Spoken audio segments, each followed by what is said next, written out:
La esperanza de un mundo mejor. Em 1938, a Áustria é anexada. No mesmo ano, a Tchecoslováquia é invadida. Não há reação das potências europeias. Em 1939, Hitler já planeja a invasão da Polônia.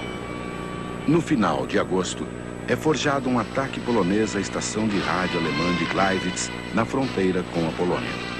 Comandado por agentes das SS nazistas, um grupo de homens vestidos com uniformes do exército polonês simula o ataque. Isto serve de pretexto para Hitler iniciar a invasão. Alegando represálias, as tropas alemãs invadem a Polônia.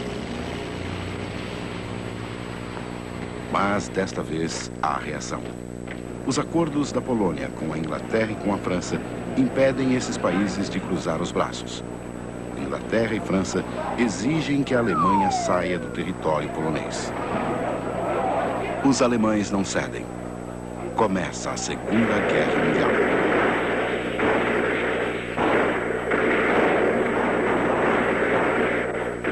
Costuma-se dividir a Segunda Guerra Mundial em dois momentos. O primeiro de grande arrancada dos alemães, que comandam o teatro da guerra. E o segundo, quando o domínio das ações passa aos aliados em função dos erros cometidos pelos nazistas. Esta visão é problemática. Primeiro, porque menospreza a importância das atuações dos países aliados da Alemanha, principalmente a Itália e o Japão. Segundo, porque não considera a ação da resistência das populações dominadas ou ameaçadas pelo eixo. O princípio da ação e reação do físico Isaac Newton diz: para cada ação há sempre uma reação igual e oposta. Da mesma forma, a cada agressão ou avanço do eixo corresponde uma reação dos movimentos de resistência. No começo da Segunda Guerra, as investidas do exército alemão ficam conhecidas por sua rapidez e eficácia. Essas investidas recebem o nome de Blitzkrieg, ou Guerra Relâmpago. As Blitzkrieg caracterizam-se pelo emprego maciço de forças blindadas, as divisões Panzer, conjugado com ostensivos bombardeios aéreos. A invasão alemã na Polônia é o primeiro exemplo de Blitzkrieg. O exército polonês era obsoleto.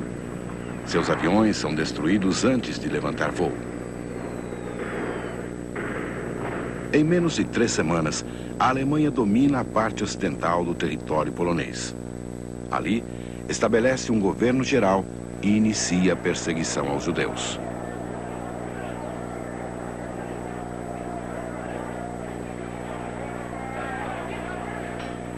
Durante a guerra, a Alemanha se abastece do minério de ferro da Suécia. Este abastecimento é feito através do porto de Narvik, na Noruega. Mas a Noruega é aliada da Inglaterra e da França e inicia um bloqueio contra a Alemanha. Em abril de 1940, a Alemanha ataca a Noruega e a Dinamarca. Hitler quer garantir o abastecimento do minério de ferro sueco e quer expandir suas bases costeiras para uma guerra naval contra a Inglaterra. A Dinamarca é ocupada sem combate.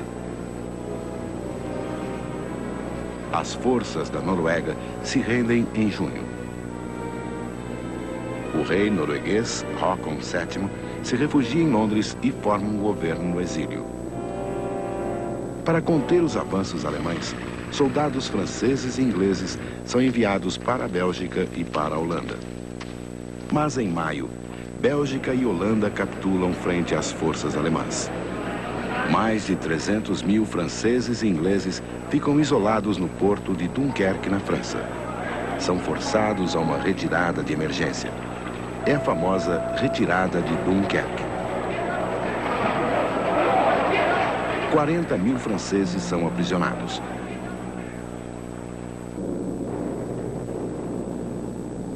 A conquista da França pelos alemães tem início em junho de 1940. Dias depois, Mussolini abandona a neutralidade e declara guerra à França. Tropas italianas unem forças aos alemães. Em pouco tempo, Paris é ocupada.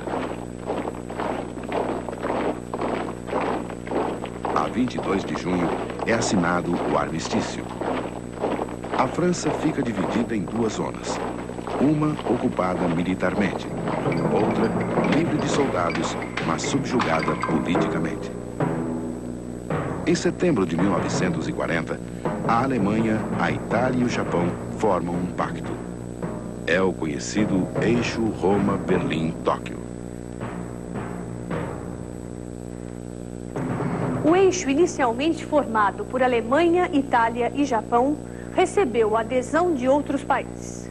Se, em primeiro lugar, formam uma aliança defensiva, a partir de 1942 passam a uma aliança militar ofensiva.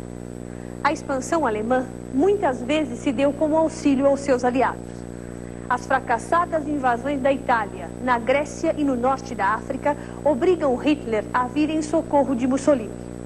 Por sua vez, os avanços do Japão na China, Indochina e Indonésia agravam as tensões com os Estados Unidos e provocam sua entrada na guerra. Desta forma, não se pode reduzir a ação do eixo à atuação da Alemanha, como ficou cristalizado no senso comum. Em 1940, Mussolini quer afirmar sua independência frente a Hitler. Os italianos atacam a Grécia a partir da Albânia, mas fracassam diante da contraofensiva grega apoiada por forças britânicas. A derrota de Mussolini põe em xeque o prestígio do eixo. Hitler resolve agir. Em abril de 41, os alemães começam a ofensiva contra a Grécia. Em um mês de batalha, os gregos capitulam e os ingleses são expulsos da Grécia e de Creta. O rei grego, Jorge II, forma um governo no exílio em Londres. Com a derrota da Grécia, os ingleses perdem seu último ponto de apoio no continente. Em abril, é também a vez da Iugoslávia. Tropas alemãs, italianas, húngaras e búlgaras invadem o território iugoslavo. Tomam Zagreb e Belgrado, a capital. O exército iugoslavo capitula na Bósnia. O rei Pedro II foge para Londres e constitui um governo no exílio. Na República Iugoslava da Sérvia, forma-se um governo militar alemão. Na Croácia, o governo fica sob comando de fascistas locais. Acabou acontecendo que as tropas nazistas tomaram completamente o território da Iugoslávia. E a principal resistência aos nazistas foi feita por Josip Broz Tito, que era do Partido Comunista, e ele organizou toda uma estrutura para expulsar os nazistas da Iugoslávia. Com a derrota do nazismo em 1945, o Tito, com aquela estrutura que ele tinha, tomou o poder e governou até 1980. Ele impôs a ditadura do Partido Comunista, uma ditadura muito forte, que prevaleceu sobre as 6 repúblicas que compunham a Iugoslávia. Com essa ditadura ele manteve a unidade territorial e a unidade do governo. Só que essa ditadura sufocou as tensões nacionalistas que haviam entre essas 6 repúblicas. O resultado é que, com a morte do Tito em 1980, essas tensões afloraram, vieram para a superfície e começaram a se tornar cada vez mais graves até resultar na guerra civil na Bósnia, onde você tem uma população que é de 40% de muçulmanos, 30% de sérvios e 30% de croatas, e essa população, esses componentes da população, lutam entre si para ver quem é que vai assumir o maior controle territorial e o poder. Portanto, o que está acontecendo hoje na ex-Jugoslávia é uma guerra civil de grandes proporções causadas pelo desabamento daquele edifício centralizado e autoritário que foi construído por Josip Broz Tito após a Segunda Guerra Mundial.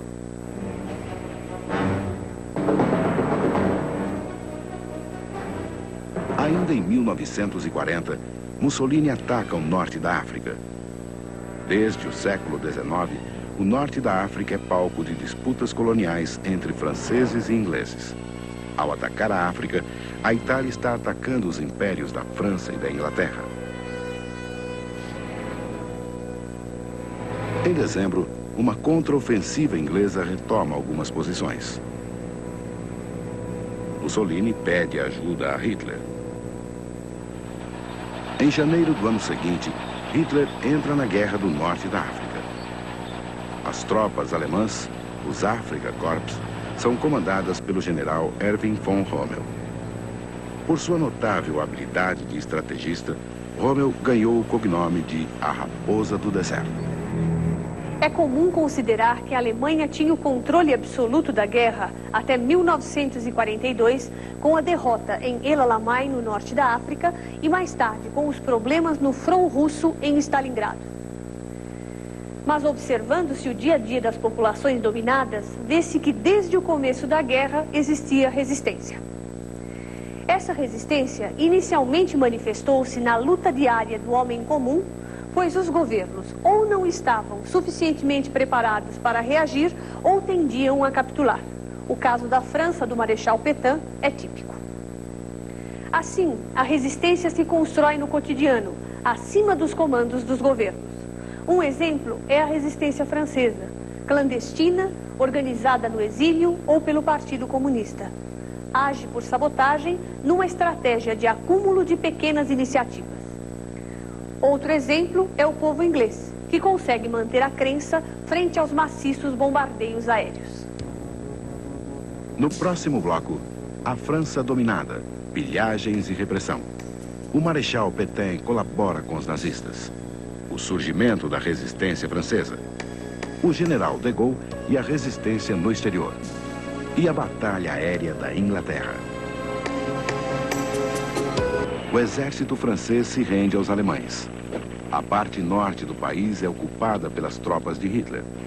Na parte sul, o Marechal Philippe Pétain, herói francês da Primeira Guerra, assume o governo e inicia uma política de colaboração com os alemães. Paga pesados tributos de guerra, 400 milhões de francos por dia.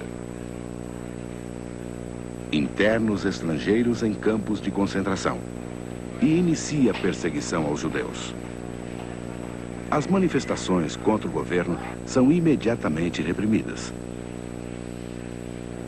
Na zona ocupada, os alemães realizam verdadeira pilhagem econômica e transformam prisioneiros em mão de obra escrava.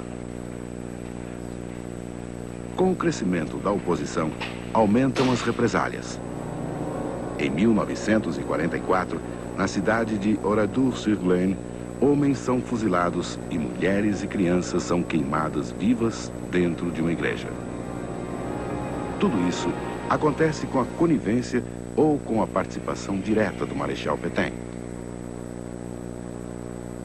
Quando crescem as reações a seu governo, Pétain diz: a autoridade do meu governo é discutida. As ordens são mal executadas. Um longo tempo será necessário para vencer a resistência de todos os adversários da nova ordem. Mas é preciso, desde agora, quebrar suas empresas, dizimando seus chefes. Como explicar que o herói francês da Primeira Guerra Mundial tenha virado um fantoche dos nazistas? E o que dizer do entusiasmo desses franceses recebendo as tropas alemãs no norte da França? Se o nazismo tem a condenação internacional depois da Segunda Guerra, como fica o colaboracionismo francês? Historiadores, psicólogos sociais, sociólogos, cientistas políticos procuram explicações para o colaboracionismo de parte da população francesa com o invasor nazista. Uma explicação possível é o autoritarismo social presente nas relações entre as pessoas e profundamente enraizado na sua mentalidade, costumes e tradições. Pode se traduzir na aceitação às propostas de governos autoritários. O filme La Combe-Lucien é um retrato incômodo do colaboracionismo. Ali, um jovem pertencente a uma família de poucos recursos não consegue ter dimensão clara do significado de seus atos. Ao colaboracionismo se opõe a resistência. Embora tenha sido dirigida no exílio por Charles de Gaulle desde 1940 e engrossada em 1941 pela entrada do Partido Comunista Francês, a atuação da resistência é mais importante fora destas esferas institucionais. Em suas ações subterrâneas, a cargo de pessoas quase sempre anônimas ao movimento. O nascimento da resistência na França se dá com o agrupamento dos que não aceitam o regime do Marechal Pétain e a colaboração com os alemães. No exterior, a resistência é liderada pelo general Charles de Gaulle, antigo subsecretário de Estado de Guerra. Em junho de 1940, em Londres, de Gaulle faz um apelo aos franceses pelo rádio.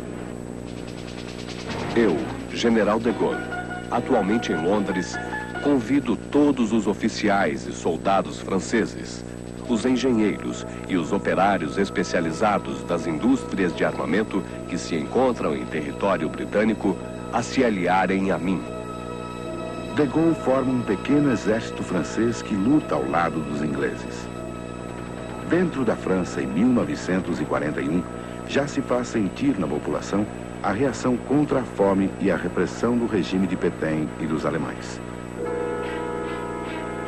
Mas, no início, essa resistência se encontra dividida em diversos grupos.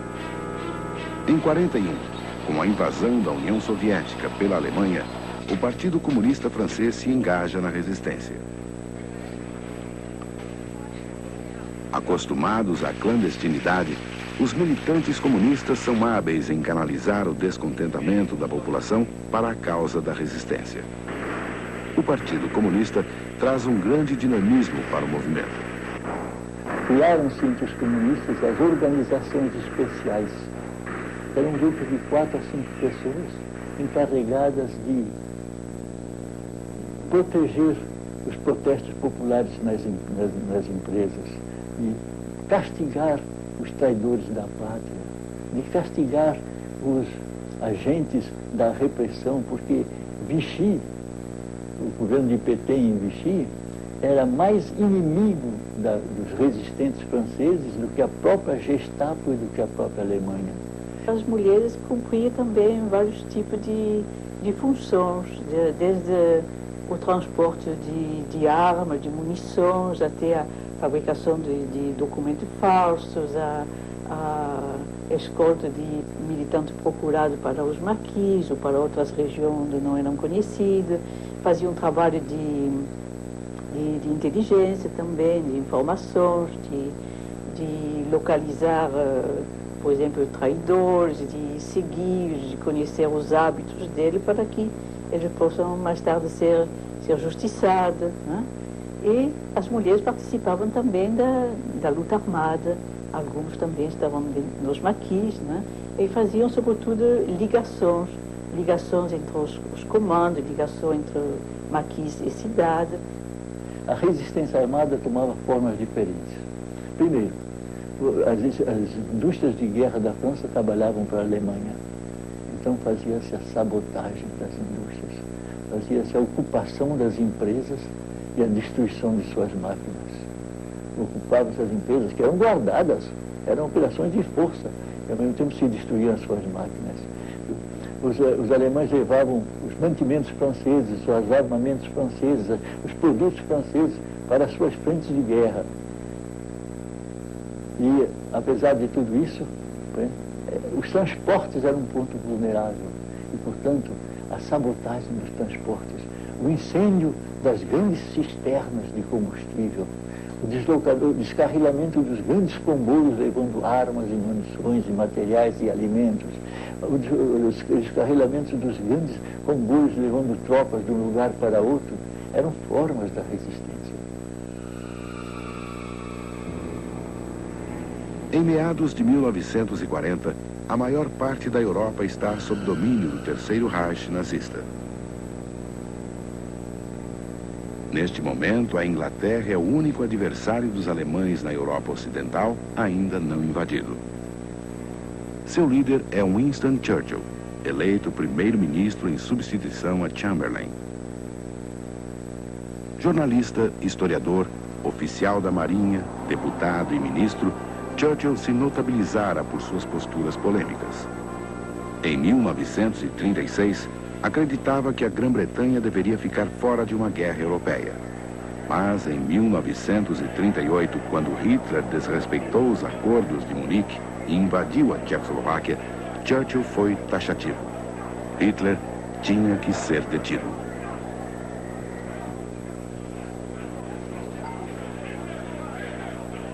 Quando a França se rende à Alemanha, a Inglaterra se vê ameaçada.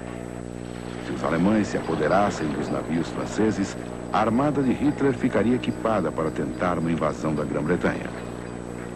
Os ingleses então bombardeiam a esquadra francesa estacionada na base naval perto de Oran, na África do Norte. 1.300 marinheiros franceses são mortos por seus futuros aliados britânicos.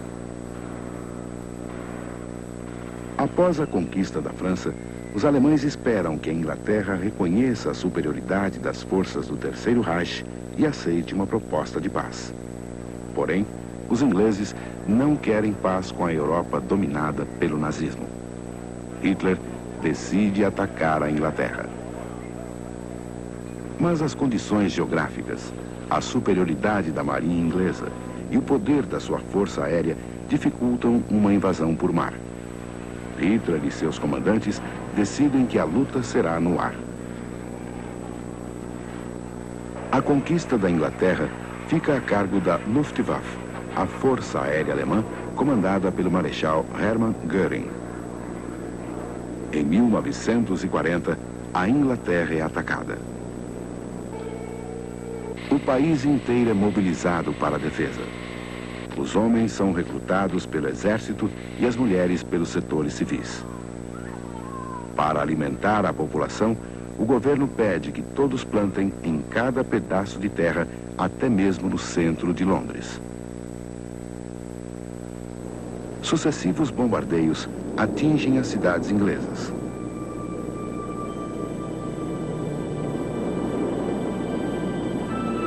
Durante o mês de agosto, Londres é atingida por uma gigantesca chuva de fogo e aço. Os ataques ocorrem principalmente à noite. Pessoas incumbidas de combater os incêndios resgatam as vítimas. O rio Tâmisa é um espelho refletindo o inferno em que se tornou Londres.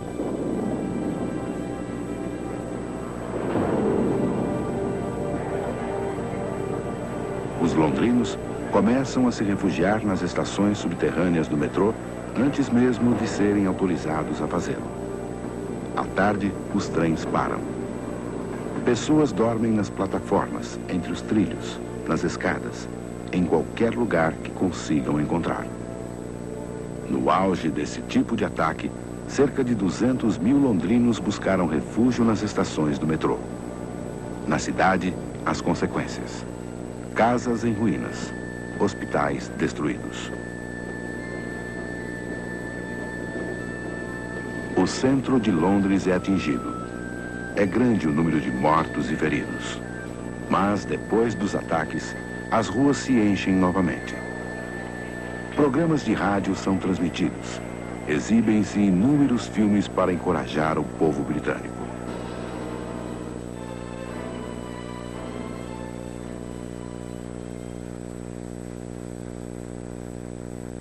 We can't do that, Phyllis. It's closed to the public. There's a dump of our new mine detectors there. Em outubro, Hitler desiste de invadir a Grã-Bretanha. Os ingleses não se renderam. A Força Aérea Alemã perdera mais de 1.700 aviões e não tem mais fôlego para continuar os ataques.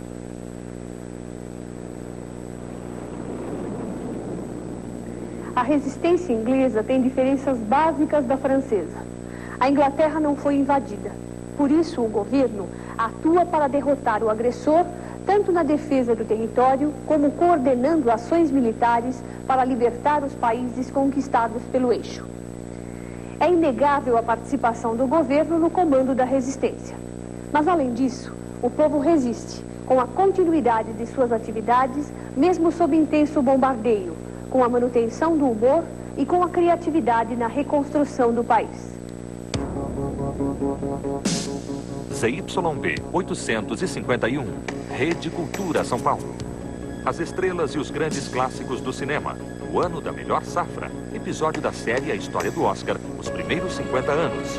E às 11h30 da noite, os sentimentos de um artista no documentário inédito, Como um Oceano Inteiro para Nadar, programa Zoom. No próximo programa, a entrada da União Soviética na guerra. A importância vital da União Soviética na derrota da Alemanha faz Stalin sair da Segunda Guerra Mundial como herói. Mas a divisão do mundo nos blocos capitalista e socialista, depois da Segunda Guerra, o promove novamente ao papel de vilão.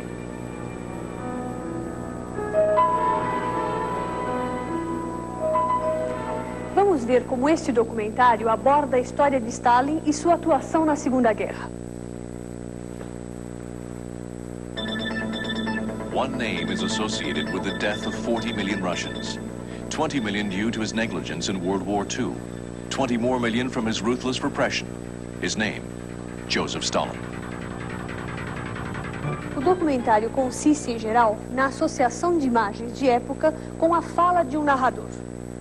O espectador tende a considerar uma imagem de época como indiscutível verdade. O conteúdo da narração é incorporado como se fossem ambos, imagem mais palavra, expressões do real.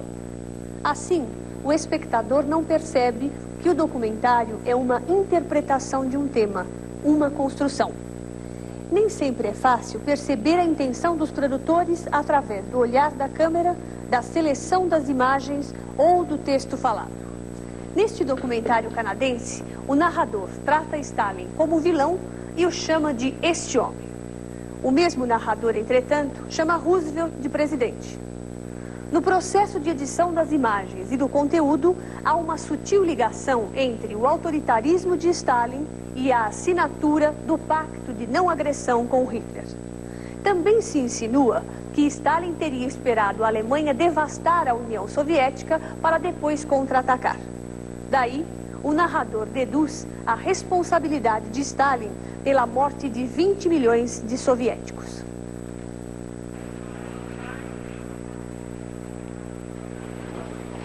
Em outubro de 1917, a Rússia sofre a transformação mais radical de sua história. A Revolução Comunista, comandada pelo Partido Bolchevique, varre o país. Seu líder é Vladimir Ilyich Ulyanov, mais conhecido por Lenin. Revoluções são deflagradas também nos países vizinhos à Rússia. Em 1922, é fundada a União das Repúblicas Socialistas Soviéticas. Como o próprio nome diz, trata-se de uma união de repúblicas com regimes socialistas, como a Armênia, a Geórgia, o Azerbaijão, a Ucrânia e a Rússia, a maior e mais importante delas.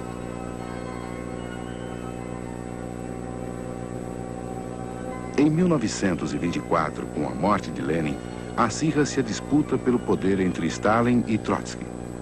Derrotado, Trotsky é forçado a deixar o país. Stalin assume o governo e acelera o processo de centralização do poder. Mais tarde, instaura um poderoso aparelho de repressão e elimina colaboradores e velhos líderes da Revolução. Stalin torna-se o único líder de expressão da União Soviética. E no final da década de 30, sua autoridade é incontestável. Quando se falava de Stalin, tinha que escrever uma série de epítetos. Nosso pai, nosso mestre, o maior cientista, o sábio do mundo, pai de todos os povos. Isso tudo se escrevia quando se falava de Stalin, não podia falar só Stalin. Aí, generalíssimo Stalin era no tempo de guerra. Generalíssimo Stalin. E depois começava pai, mestre. A década de 20 assiste a um crescimento do movimento comunista em diversas partes do mundo. Cresce a importância da Terceira Internacional Comunista, ou Comintern, fundada em 1919. Essa organização congrega os partidos comunistas de todos os países. O ideal das internacionais é proletários de todos os países univos. Assim como a exploração capitalista, os interesses proletários não têm pátria. Sua luta é internacional. A União Soviética aparece como a grande liderança do Comintern, pois desde 1917 é a única nação comunista do mundo. Mas o fortalecimento do comunismo traz consigo o crescimento da oposição a ele. A ascensão do fascismo e do nazismo está ligada, em parte, à propaganda anticomunista. Os fascistas de Mussolini e os nazistas alemães procuraram sempre se colocar como inimigos do comunismo. Mas, em 1939, às vésperas da guerra, Hitler e Stalin assinam um acordo mútuo de não agressão. É o conhecido Pacto Germano-Soviético. Como explicar que o comunista Stalin e o anticomunista Hitler pudessem fazer um pacto? Na verdade, Stalin não acreditava nas intenções das potências ocidentais de fazer um pacto de não agressão, Inglaterra, França e União Soviética, para impedir a expansão alemã. De outra parte, Hitler necessitava, para realizar a ocupação da Bélgica e da França, para realizar a sua ofensiva de setembro, e também a Polônia, ele começou a guerra pela Polônia, ele necessitava ter a União Soviética neutra. Para ter a União Soviética neutra, ele fez o pacto com Stalin, que lhe trouxe não apenas a vantagem da neutralidade soviética na guerra contra as potências ocidentais, mas também lhe trouxe o fornecimento de materiais estratégicos de que a Alemanha necessitava para fazer a guerra. Para a Rússia, o pacto permitiu basicamente a ocupação dos países bálticos, permitiu a ocupação de metade da Polônia, e até hoje está anexada hoje a Ucrânia, e permitiu, teoricamente, que Stalin tivesse folga para preparar as suas defesas, o que se revelou insuficiente em 41, quando Hitler fez o ataque à União Soviética. De qualquer maneira, a ideologia prevaleceu pouco neste momento, porque o que estava em jogo eram interesses de Estado.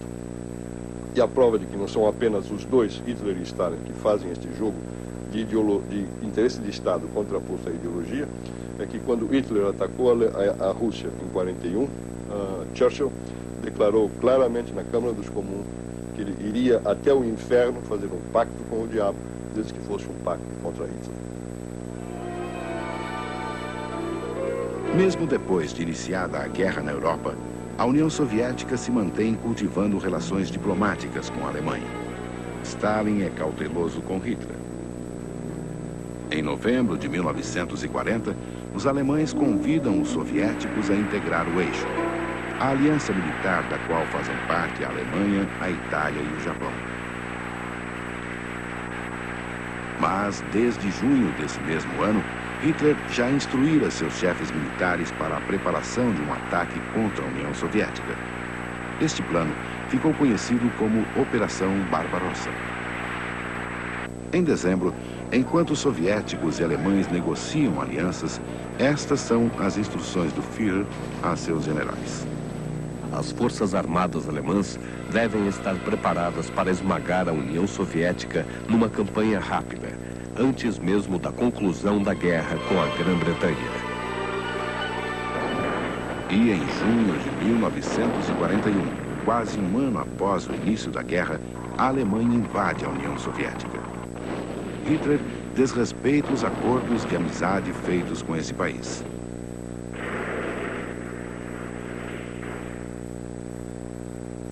Qual a influência destes fatos dos discursos dos líderes soviéticos? Em novembro de 1940, 7 meses antes do ataque alemão, o comissário do povo para negócios estrangeiros da União Soviética, Molotov, falava assim: Se se fala hoje das grandes potências europeias, a Alemanha se vê na situação de um Estado que aspira a ver a cessação rápida da guerra e que deseja a paz. enquanto a Inglaterra e a França, que ainda ontem se proclamavam contra a agressão, são pela continuação da guerra e contra a paz. Como vem, os papéis mudam. E é em novembro de 41, após a invasão alemã, que os papéis de fato mudam. Stalin fala: os hitleristas são os inimigos jurados do socialismo. Os reacionários e facínoras mais ferozes que privaram a classe operária e os povos da Europa de suas liberdades democráticas. Como definir esta figura ambígua de Stalin? A seu respeito, o primeiro-ministro inglês Winston Churchill declarou: surpreendentes foram as falhas de cálculo e ignorância que Stalin revelou a respeito do que estava para acontecer-lhe. Stalin era, de setembro de 1940, ao momento do assalto de Hitler contra a União Soviética, em junho de 1941, um gigante, ao mesmo tempo insensível, astuto e mal informado. A figura de Stalin foi construída de forma oscilante antes e durante a Segunda Guerra. Foi o vilão dos anos 30 que representava o inimigo comunista e que assinou um tratado com Hitler. E foi o aliado responsável por grandes derrotas alemãs ao longo da guerra. A política soviética foi igualmente oscilante. Antes da guerra, a França e a Inglaterra hesitam em se aproximar da União Soviética. O temor do isolamento é um dos motivos que leva Stalin a assinar o Pacto de Não Agressão com a Alemanha nazista. Após o pacto, a Terceira Internacional Comunista orienta os partidos comunistas de todo o mundo a não tomar partido nos conflitos. A guerra, dizia, era um confronto de países imperialistas disfarçada sob a bandeira democracia versus fascismo. Após a invasão da União Soviética pela Alemanha em 1941, esta política muda. Os comunistas passam a pregar a luta contra o nazifascismo em defesa das liberdades democráticas.